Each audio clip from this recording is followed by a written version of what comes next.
Hello and welcome to the Love is the Cure Foundation podcast.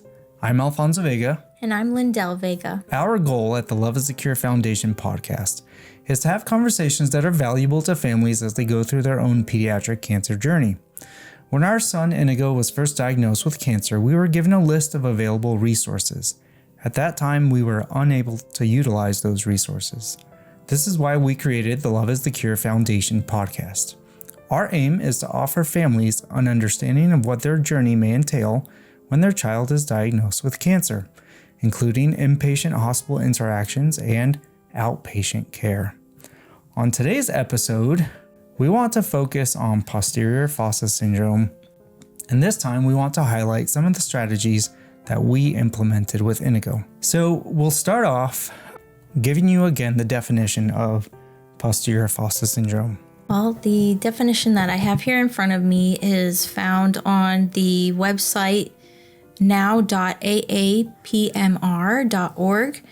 And this states it as this. Posterior Fossa Syndrome, PFS, or postoperative pediatric cerebellar mutism syndrome, is characterized by mutism or reduced speech and mood affect change after cerebellar or fourth ventricular tumor resection with potential long-term effects.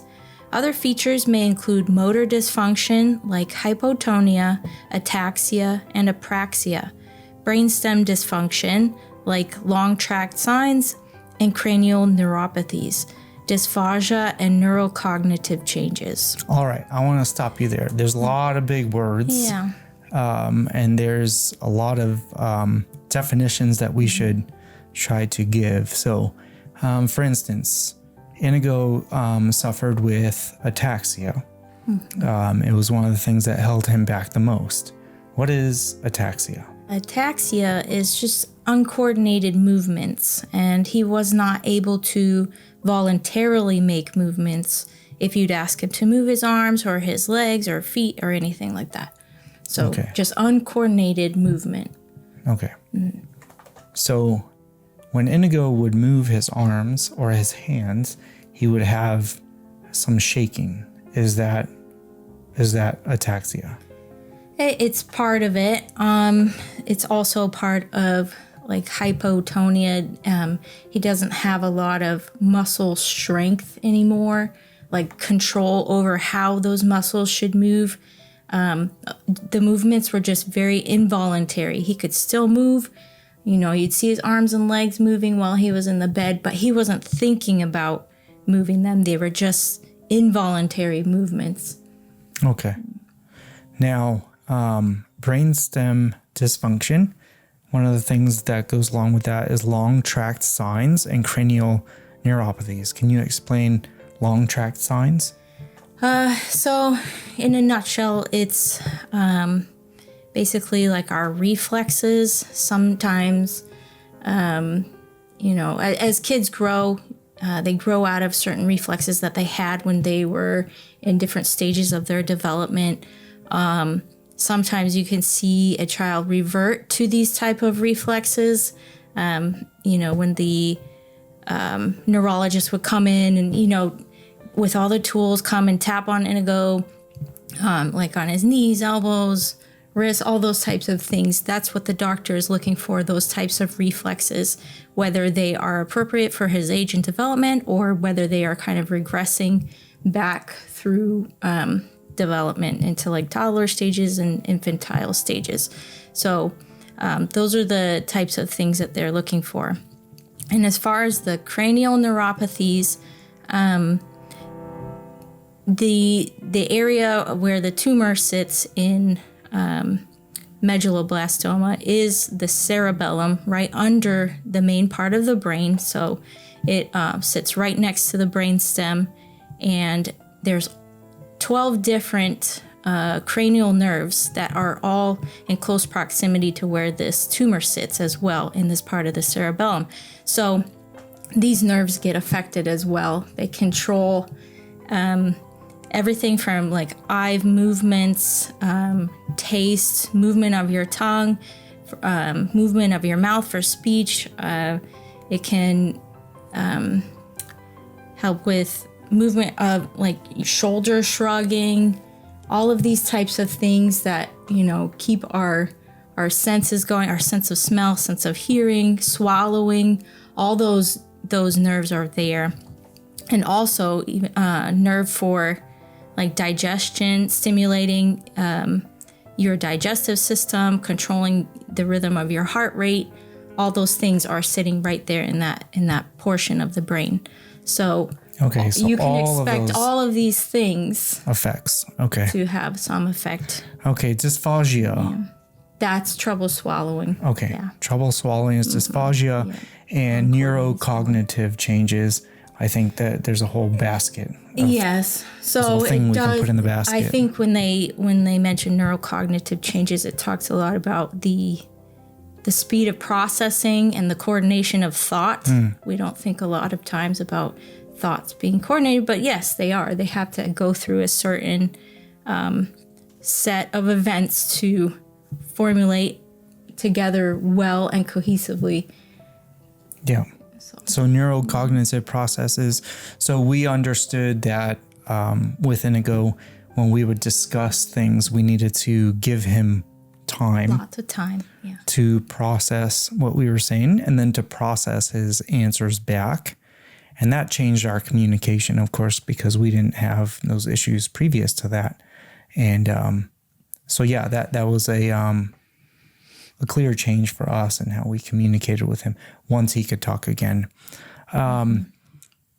So PFS, as stated here, is related to the central nervous disruption. Can you give us a little definition of what we say, what causes posterior fossa syndrome?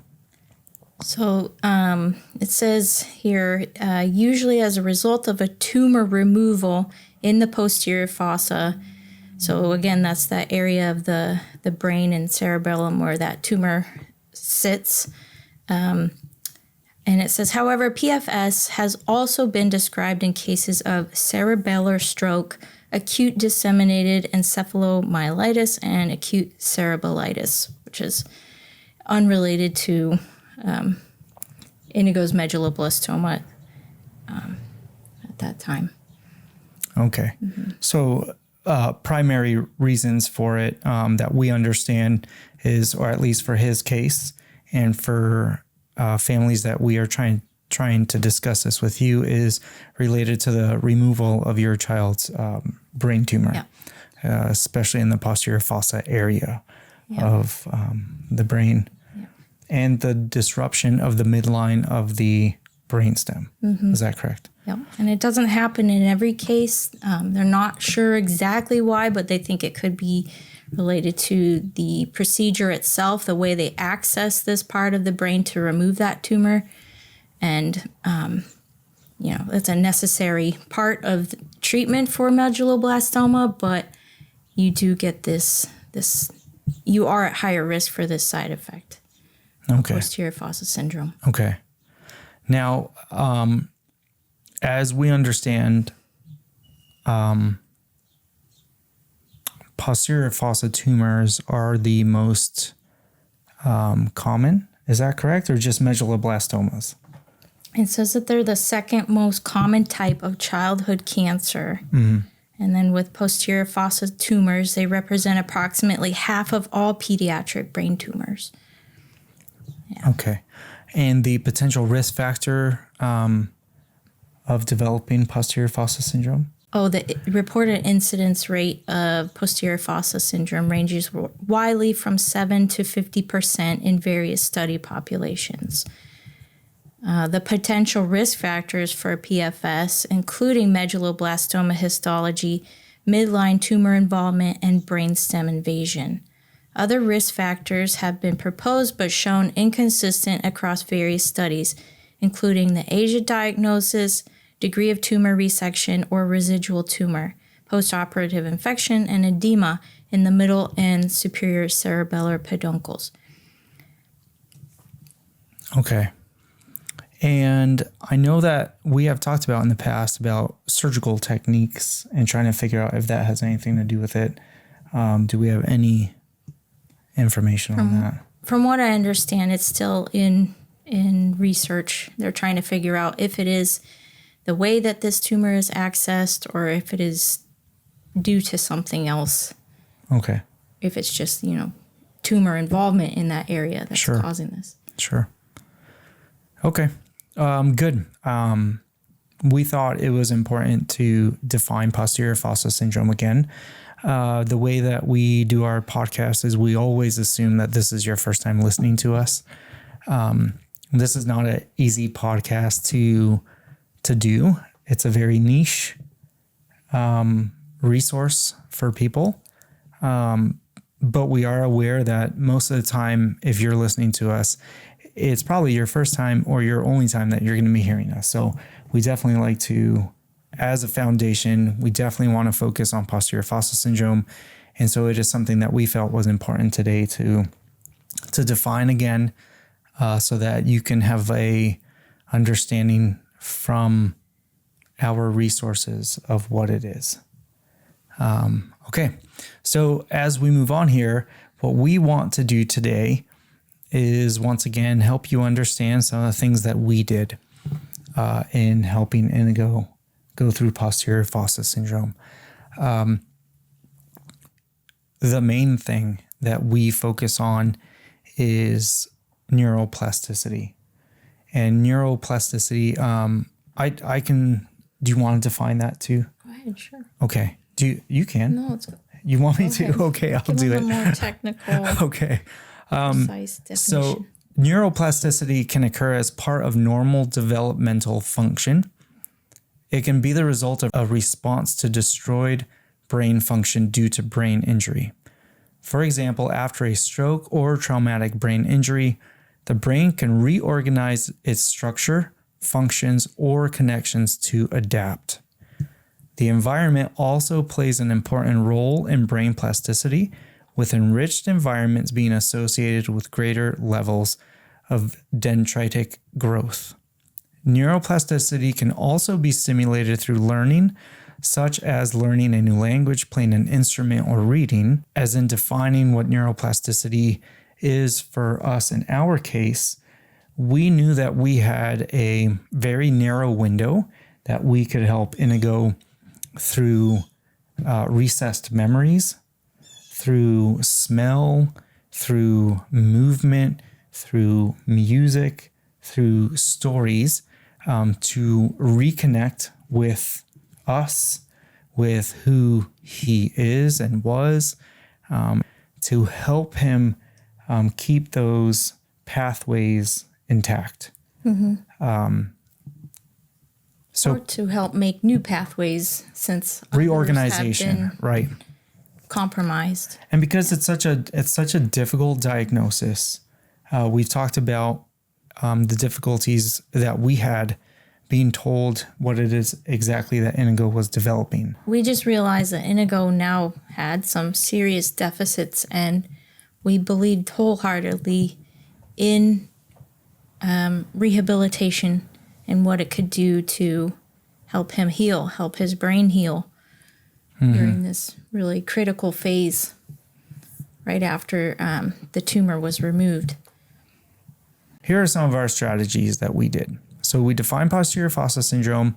It's we got to a place where Inigo couldn't speak with us, and we could see visibly he had a difficult time connecting with his environment.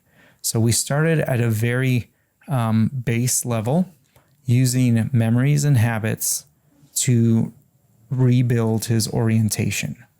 And so the base levels of some of the things that we did was time orientation. What do we mean by time orientation? I think one thing that's important to mention is that when you're in the hospital, you as a parent may experience this as well, but definitely your child, especially like being hospitalized for a long period of time, say in the ICU where there's not a lot of access to windows, or you're not exposed to the time of day, you can develop a form of delirium where you don't know one day from the next where you are. Orientation becomes a big issue. Yeah. and connections and associations to everyday experiences. So orientation was really key for us to maintain for him as much as we could. So what are some of those room habits that we did? Well, number one was light. Light was a really big thing to help Inigo understand and remember what time of day it was. So you'd put the window shades up. I'd make sure the room lights were on. Those types of things to cue him into, okay, it's daytime. I see, or I can hear that mom and dad are getting up and they're getting ready for the day. They're making the bed. They're starting to get me up and wash my face and brush my teeth and make sure that I'm, up and ready for the day as well. And once again, the idea is to enable someone with posterior fossa syndrome to orient to their natural habits that they had previous to that. And I would say with posterior fossa syndrome with Inigo, he was very much locked into his body. So at the very beginning, we saw how he could get very lost in understanding which way was up, which way was down. So Lindy would make it very purposeful about if Inigo was able to, we would start with sitting up in bed. And that meant at that time, he couldn't really get out of bed. There was a lot of medical stuff going on. He had an EVD. He had tubes. He had lots of, And so it meant it started with just sitting up in bed. So sitting up in bed then turned into sitting in a chair or a wheelchair, whatever was easiest for him. And then very purposefully eating breakfast. Now, how does that work with a child that Inigo could not physically eat for the first 4 months after his brain surgery? So what did we do for breakfast and interaction? We just made sure that there was a set time where we all sat together or around Inigo to show him that we were still having our meals together, that he understood this was breakfast time. Mom and dad are here eating, even if he couldn't at that time. We would still, let him know that, okay, it's breakfast time. Mom and dad are going to eat with you now, and just be around in, the family fashion at the table. Yeah. And he was engaged. Inigo always loved breakfast time. And so even through that time when he was on TPN. Yes. I'm sorry. Yeah, so he's getting all his nutrition, through a tube. So he is being nourished, just not in a breakfast sort of way. But once again, for time orientation, we thought it was important to set these things out. So we would also, breakfast was also simulated by Lindy and I eating breakfast. So we could sit and eat breakfast, have our morning shakes or whatever it is that we were doing with him. And so that would at least get him started on his day. And then after that, Lindy very, very sweetly would always brush his teeth. And that was always a fun interaction to see, because even when we were in the ICU, he loved taking part in that, didn't he? Mm-hmm. Yeah, he did. He liked the suction toothbrush. Yeah. He didn't have to spit. Well, he couldn't at that time. Once again, it's the he was not able to move his mouth in a way that he could even spit. So the toothbrush did it for him. Yeah. He was always laughing when we would clean his teeth and his face. Ready. Yeah. It's interesting that you lose so many interactions with your child, but at the same time, there's certain things that they connect with, that he would smile through, that he would try to make actions through, even very limited. So time of day orientations. We would also integrate the 3 meal a day plan, because that's what he was used to previous. So besides breakfast, then he would go through his therapies and we would do lunch. He would usually in the afternoon or the evening take a nap after radiation therapy, for instance, and then we would have dinner. And so that was, once again, to just make sure that the days seemed natural to him. Yeah, in the morning, as Lindy said, the part of the morning routine, just like he would have done at home, was remaking the bed. Mm-hmm. And so he couldn't, obviously, at that time. But while one of us was with him, then the other one would make the bed. Mm-hmm. And so that was a clear sign for him. Okay, so normal morning habits of hygiene we still kept up with. So Lindy would wash Inigo's face. She would brush his teeth. He would totally take part in that as best he could. And then when we could, we would start doing what? Getting him dressed. Yeah. Yeah. We'd put him in a button-up shirt or something easy to get into because, he had so many lines on him at the time. Button-ups were just easy and they looked nice. He always liked looking handsome. We let him know he's wearing his favorite shirt or, whatever. And then his, a pair of sweatpants or something. Mm-hmm. Something easy to get into. But just get out of the hospital gown. Again, it's that motion you're going through to feel a little more normal, a little more at home, even though you're not. Which means so much. Mm-hmm. And we could see it mean a lot to him.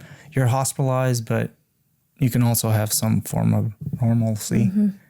And in the beginning, it was a little bit hard to transfer him. The two of us could do it, but we realize it can take a lot of help and assistance to get your child up and ready for the day. Call on those nurses, call on those aides. They will be there to help you accomplish that. Yeah. They are more than willing. I was Lindy's aide. Yeah. It was great. So I can turn to Lindy and say, give us the definition of this. And she looks it up and she gives it to us.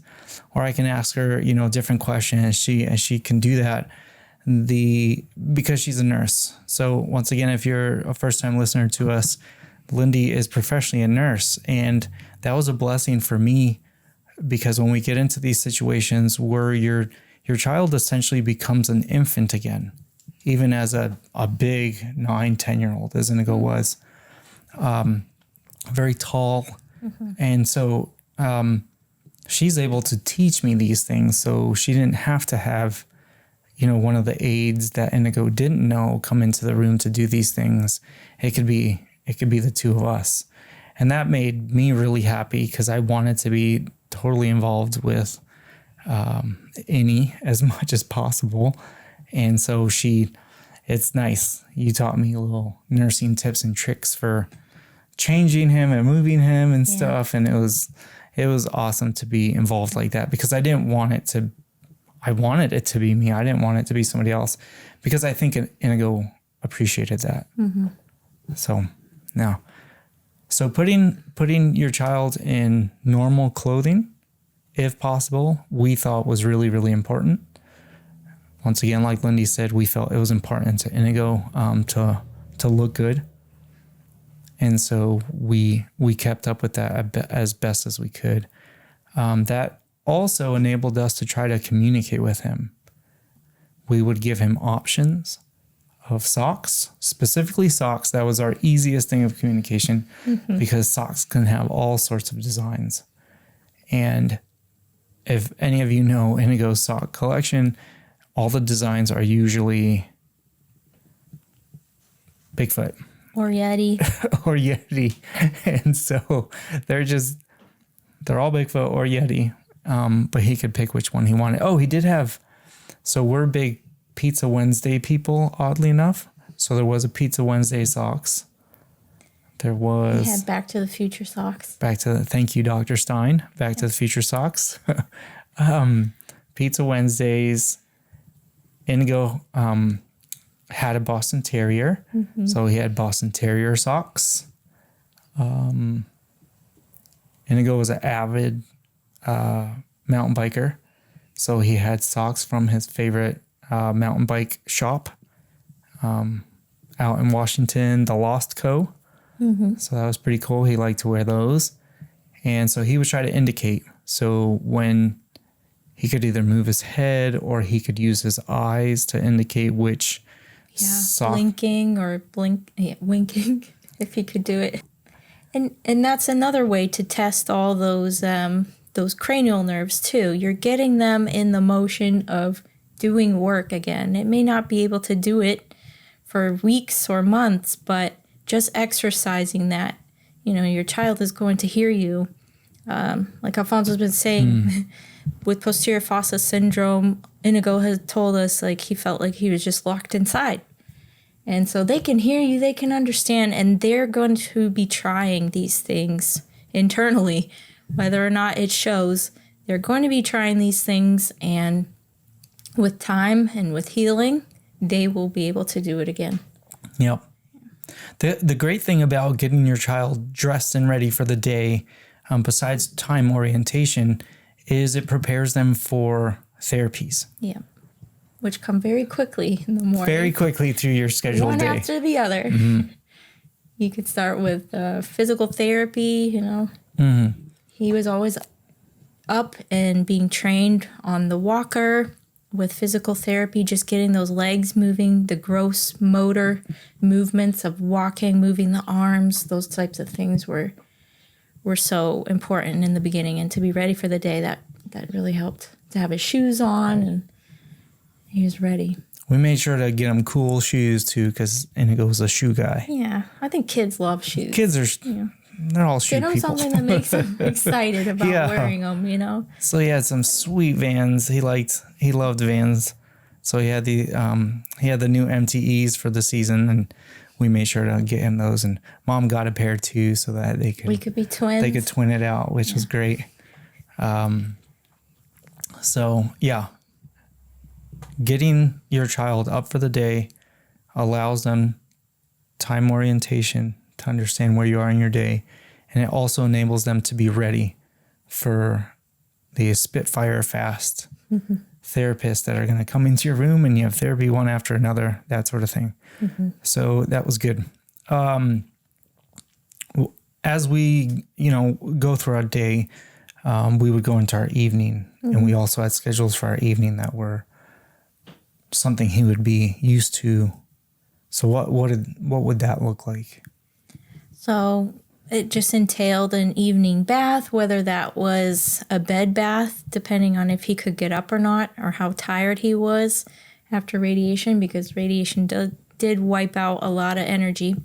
So we did a lot of bed baths early on for the first couple months. Yeah, and I should say that most of the stuff that we're talking about here were in the very early stages of Inigo's cancer journey, when he had first developed posterior fossa syndrome, when he couldn't really communicate with us verbally, and he couldn't really walk yet or move his arms yet. So most of these habits, we're really trying to figure out where Inigo's cognition was, his processing ability. So that's why, as Lindy talks about bed baths, he's quite dependent on us for all these sorts of things, all these activities of daily living, as we call them. And then, as he was able to regain some of his function, he was able to, walk with us into the bathroom, and then we could use a shower chair and, make sure everything is all covered with the port, and do a regular shower, which, again, this... Once he got to the regular showers, it was like just seeing your kid again. He was so funny. Playing in the water, spraying Lindy with the hose. Yeah. And the great thing about the facility that we were at Boston Children's Hospital is that they have great showers in your room. Yeah, you have a big bathroom. You have personal showers. The showers have these big benches. So for Inigo, yep, Lindy could sit him right in the shower.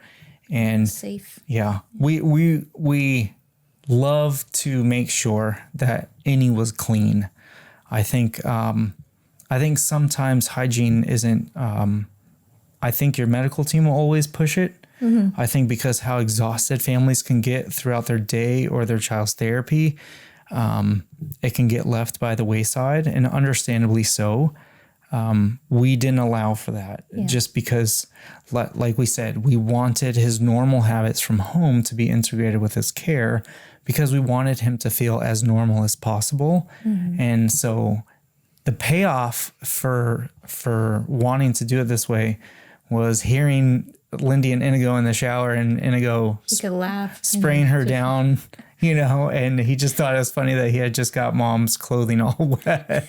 And so it was actually, super sweet to hear those interactions again. And going back to some age reversion stuff, of course, Inigo was not of the age where when he's at home, like we would be bathing him. But because of posterior fossa syndrome, one of its markers is age reversion. And so in the hospital, it was clearly a little bit different. And so he did feel a little bit younger, age reversion. And, but it was sweet. It was sweet to hear them laughing and playing in the shower and singing songs. That's one thing that you did for him is Lindy would always play some of his favorite music in the shower. Oh, yeah. Get him dancing. Yeah. Get him, in the groove. In the groove, man. Yeah. All sorts of stuff that he loved. Shower. He loved music, so that was really important for him. So, yes, keeping his normal habits of hygiene were something that we used as markers for orientation. And it allows children to understand that they're still kids. They're still in the process of doing all these things that their parents asked them to do. And it was just different. It was more, we were fully involved now where, of course, Inigo 9, 10 is brushing his own teeth at home. But once he developed all of this, we're brushing his teeth, we're showering him. But our evening habits that we were doing, showers, as we talked about, our evening tuckies, like let's head to bed. We would do our evening prayers. So all of the normal evening stuff is what we would do. And then sometimes we would do like an educational video or some video that he would be into, like I guess it was like movie night modified, because once your kid gets cancer, movie night's every night. So it's pretty much whatever. But it was still allowing him to have his normal evening. Specific days of the week aren't always important. I think more the natural rhythm of morning, middle of the day, evening, I think are most important for your child to know. But for us, there are specific days of the week that were important for us to lock into with him. We're a faith-based family. And so Inigo, before he developed cancer, we did go to church weekly.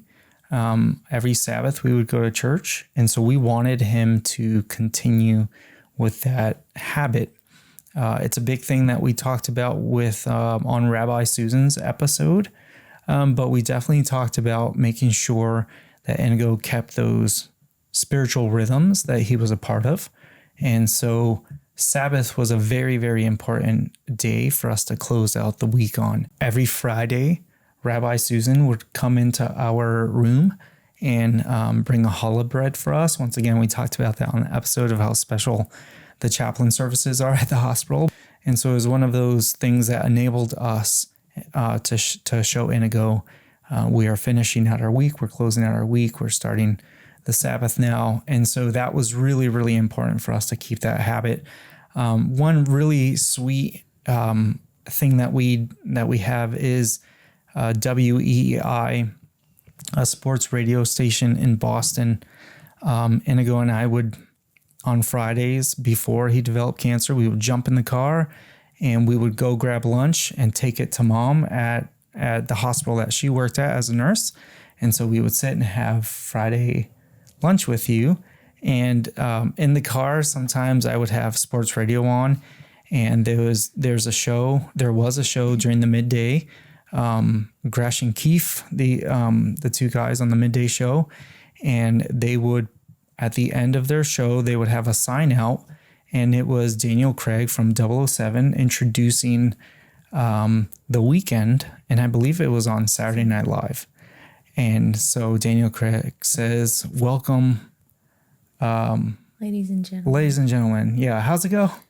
What, you know what? I'll play it at the end of this. But welcome to the weekend, yeah. It would say. Well, because Inigo always had a connection that meant it was Friday afternoon, we made sure every single Friday at 2 p.m. To play that sign out for Inigo from WEEI. And so I would scramble at 2 to turn on the radio station. We would play for him in the hospital. And that was actually the very first time orientation thing that we did with him in the ICU after his surgery on Friday afternoon. So that was really interesting. We kept that going throughout the whole thing. Not only that, but Inigo ended up being on WEEI's show. He sat down with Gresh and Keefe. We told him that story, which was really interesting. He was able to talk to them during the Jimmy Fund telethon. Yep. We told them that story. At that time, they had taken that sign off of their show. So they weren't doing Welcome to the Weekend anymore. So we had gone and found the clip on YouTube and we would play it for him. Once again, just to time orient him that it's Friday, that it's towards the end of the day. And so when we told Gresh and Keefe that at the Jimmy Fund telethon, I would say they were astounded by that revelation and they brought it back onto their show. So for the rest of Inigo's life, until he passed away, when we would play that for him, finger guns in the air and the whole thing, he would always get so excited about it because he knew from that point on that they were doing it for him and they had told him that they would do it for him from that point on. So that was really just a really sweet thing for those guys to do from a major sports station here in Boston. Mm-hmm. So that was pretty cool. So time orientation for day of the week, like we said, was also very important to us, but maybe not as important as our hourly, I would say.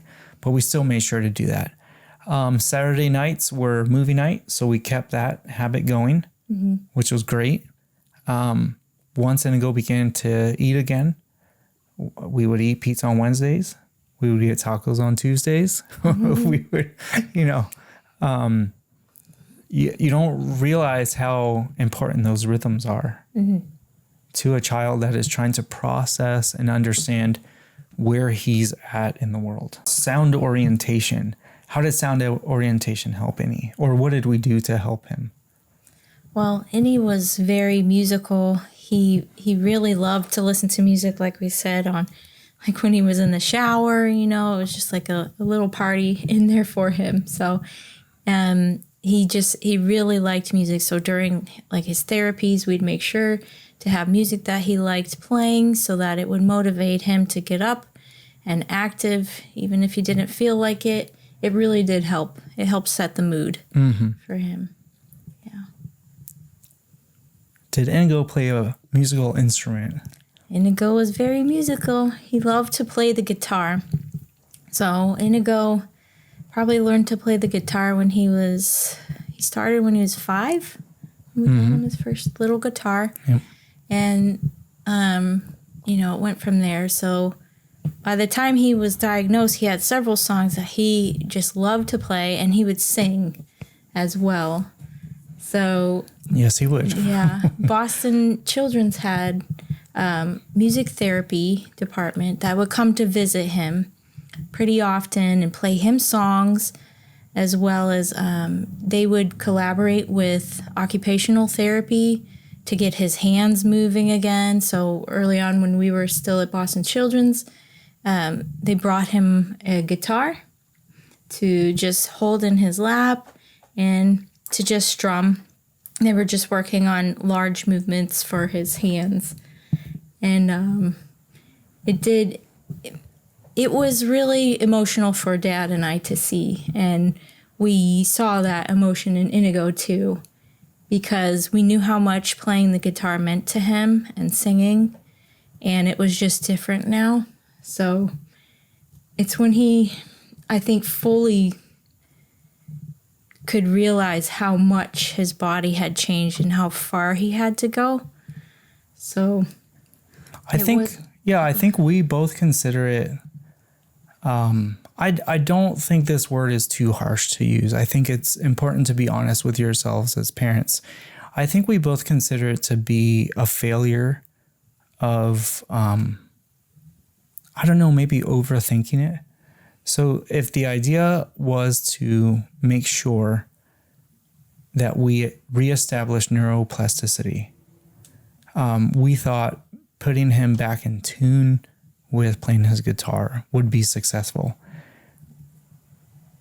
I think to some degree. And I definitely think it was my fault to push it as much as I did.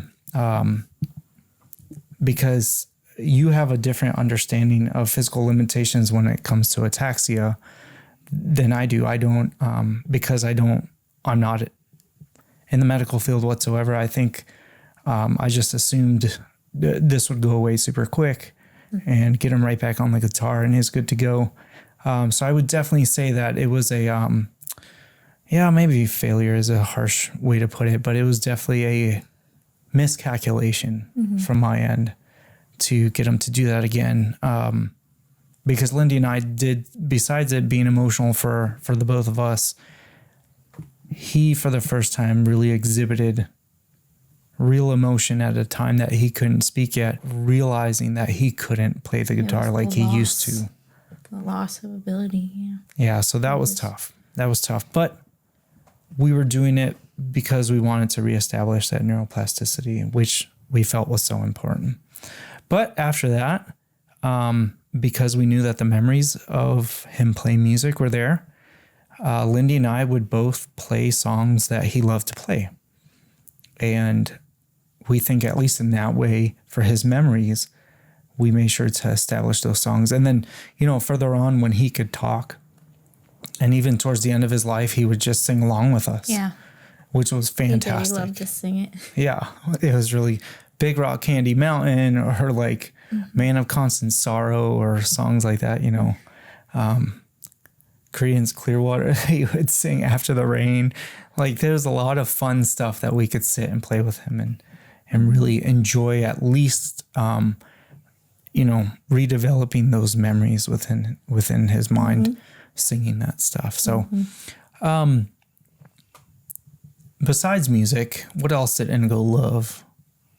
Well, he loved a lot of different YouTube channels. He would watch them weekly with you. Yeah. Yeah. About cars and mountain bikes, outdoors life. I don't know what else. Yeah, we would ingest a lot of he loved Global Mountain Biking Network, so he loved watching Blake and all those guys that are on there. He loved Martin Ashton actually is a paraplegic, and he's on that show, and he rides an assistive bike, and so Inigo felt a lot of connection with him when he got his recumbent bike, and we were able to reach out to him on Instagram, and he communicated with Inigo back and forth about how Inigo's bike was cool. Inigo got to show him his bike. But so like Lindy's saying, we made sure to keep those habits of watching the videos that he was used to so that he could hear voices that he recognized. But we would watch a lot of four-wheel drive truck stuff out of Australia that he loved. Camping. Overland camping stuff. There were RC channels that he loved, RC cars, which we haven't really got into the RC cars here, but we will in a second. So sound orientation, neuroplasticity with sound, we thought was really important. Watching these shows, allowing him to hear, even if he couldn't see very well yet. We took part of that. He loved Business Insider, of all things, but he loved the breakdown of certain industries. So, for instance, he loved hearing about this man that started a business recycling hotel soaps, to the point that when we ended up back at home, Inigo was collecting soaps around here, and Lindy and him were boiling them down in the kitchen making new bars of soap. He's an entrepreneur in him. Yes, he loved hearing about all sorts of industries around the world, how they make rock salt, like in other countries. Documentaries. Very active mind. Active mind, curiosity. Yeah. So that was a big thing in using those those YouTube videos or channels that he used to watch. As another modality. Yeah. To keep his curiosity going. Inigo was a big F1 car fan, race car fan. He loved Lewis Hamilton. And so one of the things that we would do when we would come back from radiation therapy, for instance, he would be very, very tired, but not tired enough to go to sleep sometimes. And so we would just play old F1 races in the background so he could hear the sound of the V12s, and then now they're V6 turbo hybrid. So he loved to listen to the different sounds of the engines. And then when he could talk again, you could hear him all the time making car sounds. Yes. Around the whole house. Around the house. Yeah. Yeah. So once again, using sound, using things that he remembered to bring back some neuroplasticity within him. The idea was to use his curiosity and use his creativity to rebuild some of the pathways in his mind, to reorganize what he was doing. And like Lindy said, at the time, he couldn't see very well. So we would sit next to his bed and we would read him Calvin and Hobbes, which he absolutely loved. We would read him his own comic books that he had written, and he could just remember all of that stuff again. So that was very good. And comic books ended up being a very, very good processing tool for him. Yeah. Because of his processing. For thinking, writing, expression. And then he'd illustrate it with the picture. So it was like, I don't know, it combined a lot of different thought processes in one, where he was able to communicate and express himself again in the later months. He used it all along. Yeah, and it makes sense. Yeah, it makes sense to us why that would work. The other things that we made sure to do is RC cars. Why would RC cars be so important for Inigo? Well, this is what he did before he was sick. He was a big-time RC car guy, and he had a couple that he raced around the backyard, and he'd get batteries for them so he could have endless fun. But yeah, he was super big into these RC cars. He got some that were crawler cars, so they go a little bit slower and you can take them over obstacles, make tracks for them. And it worked out really well for him in the hospital. At first he was not able to operate these on his own because his hands weren't functioning yet. But Dad was able to help him, set up a little course on the bed, and Dad would drive or I would drive around the room. And then as Inigo got a little more functional, we'd be able to strap the control to his hand and guide his hand to turn. So again, it did help him. It was kind of like occupational therapy by Mom and Dad. Yeah, absolutely. By, just us, just continuing some of the things that we'd see occupational therapy do with him during his sessions, with toys that he had, And that he remembered. Yeah. So or reorganizing those skills that he had. And we spent a lot of time going upstairs to the roof and driving RC cars with him on the roof. I am jumping a little bit ahead on that, but RC cars, I want to finish off, were super therapeutic. Definitely allowed him to reconnect with something that he was used to before, and worked his eye-hand coordination. All right, so we can move on to active lifestyle memories. This was another thing that we used because we were so active previous to Inigo being diagnosed. We hiked, we biked, we camped. And so here we are, we're stuck in the hospital now. We can't go anywhere, and we're struggling just to get around, and it changed all of our lives. And so we wanted to make sure that Inigo had active lifestyle habits inside the hospital. How did we do that? A different view from just his hospital room, because there is so much there. Yeah. Go ahead. Explain some of the ways that we did that to the people. Well, we started first before Inigo was able to walk on his own. We would go on what we called Inigo's grand tour around the hospital. So we'd take him out of his room in his wheelchair. We'd cruise, every hall that we could, looking at pictures, looking at different items they have there for the kids to explore. And, sometimes we would stop along the way. We'd take him out of his wheelchair, walk a certain distance in the hallway just to get a little exercise for him back in the chair. And then we'd go and we'd do it all again. Mm-hmm. We'd probably do this grand tour once or twice during the day just to get up and out of the room. Yep. So that he saw something different than the four walls in his room. Mm-hmm. Yep. Yeah. And they also had an upstairs and outside on the roof was available to families. And the rooftop garden at Boston Children's. It's beautiful. They have beautiful flowers up there. They have you can see out over the city, and it was fantastic for us because we would go see the flowers up there. They have little statues, little wolves, and little different frogs, different things up there, and he really enjoyed that.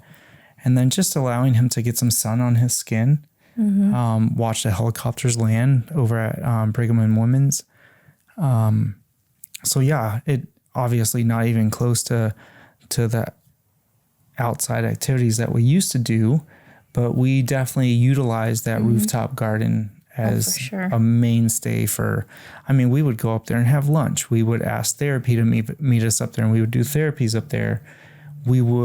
And this was in the winter. So just so you know, we would bundle him up, and we had mittens for him, and this is Boston, so it's cold in the winter, and he loved it. Blankets. He loved it. We would spend time up there. He would drive his little RC cars in the snow. Yep. He would, the first time that we realized his hands were really starting to come back to him, he was able to throw a snowball up there, which was, high five moments for us, really exciting.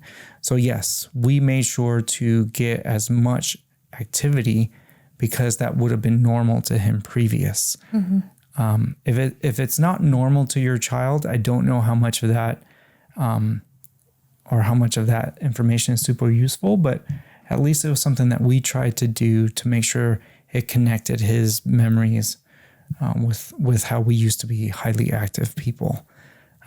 Regardless of your level of activity, I think some fresh air for your kids is a pretty good idea. Mm-hmm.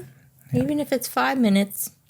Yeah, absolutely. Doesn't have to be too long. No, sometimes we would just go up there and say, okay, Innie, we're going to do 5 big breaths. And we'd do 5 big breaths of fresh air, and then we'd go back inside. Maybe it was too cold or something. I don't know. Boston doesn't really get too cold anymore. But so that's definitely something that we did. So this was a long episode. Just to close it all out, our goals were to establish or reestablish Inigo's neuroplasticity. The idea is to help him reorganize his brain, the way that he thought, the memories that he had, the things that he smelled. We made sure to do so many of these different things for him, to try to meet him where he was, to try to help him to get through his day in a way that made sense to him. As a goal, was it successful in doing the things that we did? What are your thoughts on that? I think it was absolutely pivotal that we did these things with Inigo, because it enriched his life during a time where he had lost so much. So to maintain as much normalcy as we could, to continue things that he used to do, was very important. Yeah, I think so too. I think the establishing of all of these things, of the time orientation, sound orientation, day of the week orientation, music memories, smell memories. I mean, we didn't even talk about, like, we would peel an orange just so that he could smell the smell of an orange. Like, all these little things that would just bring some memories to him, you know, pancakes in the room just so that he could smell pancakes again. Those sorts of things. Our realization when Inigo had developed posterior fossa syndrome, that he had lost so much. So the cancer's hard enough. Posterior fossa syndrome is another heavy burden for him to carry. And we wanted to do everything that we could to allow him and his mind, his brain, to reestablish his orientation so he could gain his compass again. I think it was totally successful. I think it was totally successful. What happens if we don't do these things? I think it was successful. I mean, what happens to a child that has posterior fossa syndrome if you don't do these things? What are your thoughts on that? If you just leave a child in bed, I mean, think about how you feel if you have to spend one day in bed because you're sick. Trying to get up again and get active is so much harder.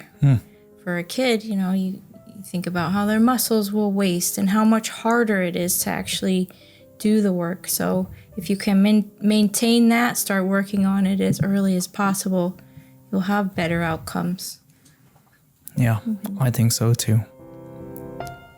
I'm so thankful that we did it this way. I'm so thankful that he was able to hear the things that he needed to hear. I'm so thankful that we didn't stop our religious habits, our faith habits, that allowed him to reconnect too. I'm so happy that Rabbi Susan became a big part of those, and they became memories for a lifetime for you and I. And the music, the guitar playing, us sitting by his bed and playing him songs, I think that was really special to him. I mean, at the end of his life, when he was really struggling to focus and to get himself calm, it was sitting by the bed and playing him a song that he would then sing to that really enabled him to relax. So again, those recessed memories, the things that he had heard. So yeah, so another episode on posterior fossa syndrome, and how to reestablish your child's neuroplasticity. Day by day, moment by moment. So we think it was successful. It may be different for you, but we would suggest setting down markers for yourself to help your child. So put those shades up in the morning. Let the light shine in that room. You know, having cancer is difficult enough. Developing posterior fossa syndrome is terrible. Bring some light into that room and help your child see some brightness again, even though the overall is pretty dark, you know. But yeah, so that's our show for today. Neuroplasticity and the importance of trying to help your child regain it, redevelop it, and get that brain working again through posterior fossa syndrome. Season, and there had been the story told on the midday show before of the family who would listen to the show, and we always would play Ladies and Gentlemen, The Weekend, and that's where our friend Alfonso in Leominster comes in. Alfonso, how are you, friend? I'm good, thank you for having me on. Sure, what's up? What do you have? Yeah, so I just wanted to call in today and thank you guys. Inigo passed away in May, on May 20th of this year. And but his memorial service is this weekend. And I had been waiting, trying to work up the courage to call you guys. And basically, I just wanted to thank you. It's so it's so random. Everybody does things in their normal everyday lives that you don't think about might make an impact on someone else. But when Inigo was first diagnosed and all the issues that he went through with cancer, we would always play your show because he had always listened to your show previous to being diagnosed. And so when we would play the weekend for him on Friday on your sign out, it gave him an understanding of what day of the week it was, because he was so deep into this illness that he couldn't tell up from down or Monday from a Saturday, that sort of stuff. And so the random thing that you guys would do to sign out on Friday nights made such a huge impact on him and just understanding where he was in the week at that particular time. So when you guys had him on last year, it just made such a difference for him. And he was so happy, and he didn't stop talking about that till he passed away. And every Friday after that, when you guys brought it back on the show, we would make sure to play the sign out so that he could hear it. And he would just finger guns in the air and just be so stoked that you guys were doing that for him. And so basically I was calling today just to thank you guys. And we appreciate that. Just such a gesture made such a difference for him, and it made him feel important. And so I know it's such a weird thing, but thank you guys. Thank you, Gresh. I know Keith is in the evenings now, but thank you, Christian. We never got to meet you, but it's cool that you're on the show. He listened to it anyway. And just thank you guys so much. Just randomly, you guys make a difference. And I know that's weird to say for a midday sports show, but for my kid, it made a difference. And I just wanted to thank you guys. Wow, that is. God bless you and your family. Absolutely. That is, it's uplifting and heartbreaking at the same time. And Alfonso, thank you. And wow, I didn't know that story with you guys. It makes sense though, and it is really cool. I would say I'm almost in tears right now. I know. For that to happen to the big fella over here, it's hard to do, but that is a special story. That's a very special story, and very unique. We will play, as long as I'm a part of this, we will play that end forever in honor of him. And now that's got a story. Oh, it's a mandatory. Yes. Well, I will tell you, it won't. And listen, if anything happens to you and you end up leaving, going somewhere, I will make sure that. Whoa, there goes my chair. You all right, big guy? Yeah, that was rough because when when Alfonso sat with his son in front of us and said that, it kind of stopped. Oh, so he was actually on. Yeah. And the reason it wasn't on this year is because he passed away. I know we want to have some fun, and that was amazing that Alfonso called. Look, that is a lot of people malign the business that we're in.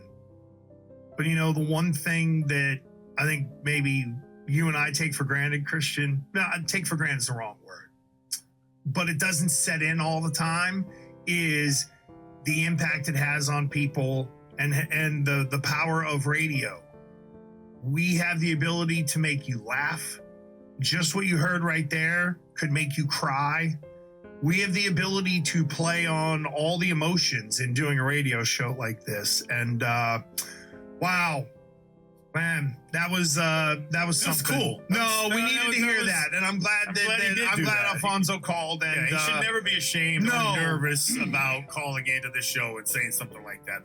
God bless his family. Absolutely. No, and it also reminds us of all of the work with the Jimmy Fund. And look, we'll be the first ones to tell you, when you sit there and you do 8 straight hours of talking to people about cancer treatment, and the little girl that we had who was like, "Mom, should I take my hat off?" Stuff like that, man, you carry it with you. It really does. But no, thank you. That meant a lot. Ladies and gentlemen, the weekend. Thank you for being part of the conversation. We hope that by listening to our discussions, you can find valuable information. If you believe that the Love is the Cure Foundation podcast could benefit someone you know, please share our content and support our cause. Our podcast is also an audio-only format.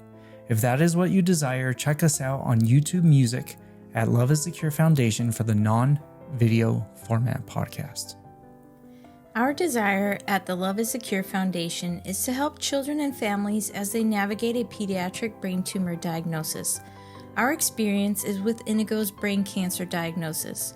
Some of our conversations may be specific to brain cancer and the residual effects. That being said, through these conversations, we hope to impart practical information that may be useful to a family that may need it as they journey with their child through a pediatric cancer diagnosis, brain cancer or otherwise. We are a nonprofit charitable organization. If you would like to donate to help the Love is the Cure Foundation, please go to our website, loveisthecurefoundation.org, where you can donate and also read about our story and the outreach that we are doing at the foundation. As a charitable organization, we operate from donations. On our website, you can choose to be a monthly donor.